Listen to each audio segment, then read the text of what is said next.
dakong problema. Mhm. Ano naman yun? Doon natin initial nga unaudited financial statement. Financially, atong isang ng atong supportay ko, more or less, mga half billion kaniyad to. 2025 na, January to December. Mhm. Now, last board meeting na mo, doon na po initial report na ato ang external auditors. Audited na to siya. Dili na unaudited. Parang mamara ang figure, na variant ka mga 4 million yata. So may difference siya. So half billion yapon ang losses, total losses na to for January to December last year.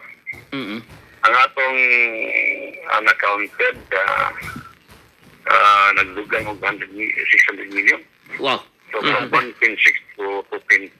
Maraming nanak ng figures. 2.2 2.2 billion. Okay. Aha. So, kanang pong problema na to internally sa management. And sa board ka ma-arrest na yung maong nana may audit ang niya. Itong kailangan niya nga evaluation karon financial support ko. So, pa nga eventually matubag ni mga kaso man hinungdanan ng maong pagbalon sa maong ako ang deficit. Ako siya. Okay. Kaya sa pagkakanan ni mo, kung wala pa nato mga periodic report sa ako ang task force.